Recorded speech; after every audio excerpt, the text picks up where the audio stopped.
Media से हाथ जोड़कर रिक्वेस्ट करती हूं, ये पूरे प्रेस मीट हम करते हैं हर जीएसटी काउंसिल के बाद, और टैक्स ऐसे विषय है जिसमें बहुत लेयर्स होता है।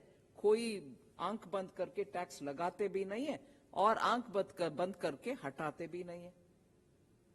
पूरे विषय समझने के बाद प्लीज आपके मीडिया में चलाइए। पॉपकॉर्न के ऊपर टैक्स, मैं इसका पूरे पृष्ठभूमि आपके सामने रखना चाहती हूं। Salted popcorn, caramelised popcorn, plain popcorn, ऐसे स्टेट्स हैं जहां नमकीन के नाम में पॉपकॉर्न सॉल्टेड भी सेल होता है कि नहीं? नमकीन है वो, मगर जब पॉपकॉर्न सॉल्टेड सिर्फ नहीं है, उसमें कैरामलाइज्ड पॉपकॉर्न भी मार्केट में आता है एडेड शुगर के साथ। एडेड शुगर के चीज हर एक में रेट एक है, नमकीन के ऊपर रेट कम है। सो कैरामलाइज्ड पॉपकॉर्न का ट्रीटमेंट के ऊपर सब लोग विस्तार से चर्चा की। When you talk outside it looks silly, अरे पॉपकॉर्न के ऊपर इतना चर्चा चाहिए क्या? मगर हर आइटम के ऊपर फिटमेंट कमेटी में स्टेट्स भागीदारी लेकर चर्चा करने के समय वो क्लियरली बोलते हैं एडेड शुगर वाले चीज को तो हम ट्रीटमेंट अलग ही देते हैं, चाहे वो ड्रिंक हो, कार्बोनेटेड ड्रिंक हो, जूस हो, जिसमें एडेड शुगर है। इसीलिए पॉपकॉर्न का ट्रीटमेंट में जब तक वो नमकीन है, सॉल्टेड है, मसाला एडेड है, चटपटा मसाला है, चिली पाउडर है, कुछ हो, सब 5%, am I right? 5%.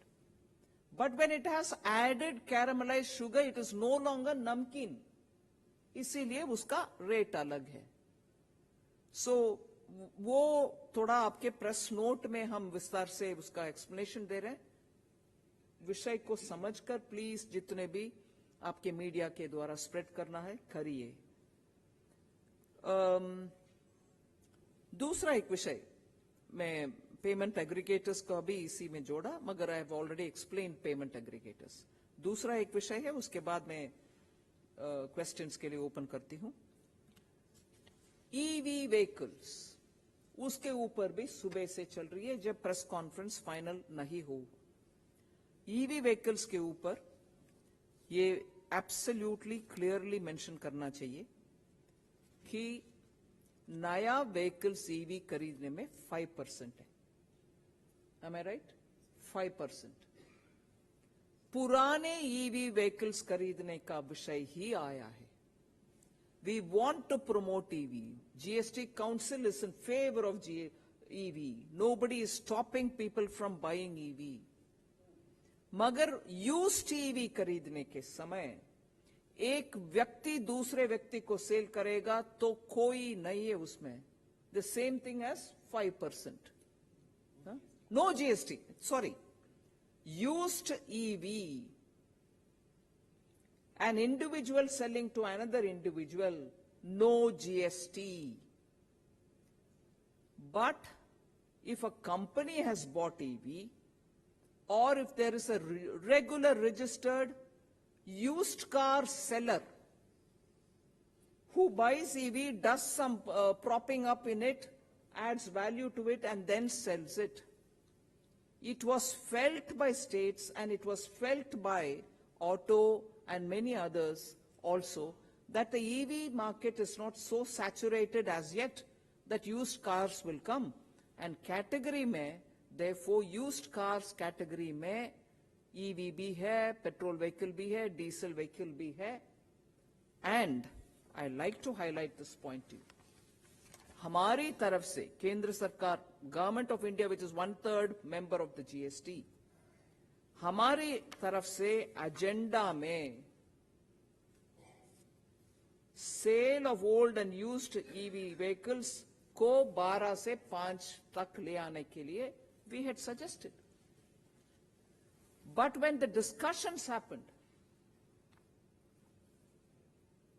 it is on that margin, the value, the margin value between purchased price and resale price. 12 lakh में खरीदा, 9 लाख में बेच रहे हैं सेकेंड हैंड यूज्ड व्हीकल के नाम पर.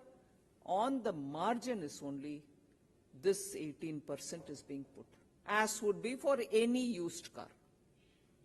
So it is on the margin, not on the entire amount at which the car is being sold. So EV vehicle का हमारे recommendation तो 5 को ले आओ, उसको भी जैसे EV का नया vehicle का rate है. मगर आफ्टर विस्तार डिस्कशन द मार्जिनल वैल्यू के ऊपर ही ये 18% डाला जा रहा है, जैसे कि हर यूज्ड व्हीकल का है. So more can be asked as question. It is not a blind application of 18%. It is more thoughtfully done. Our recommendation was for 5%, but post that the discussions have resulted in this. Open for questions.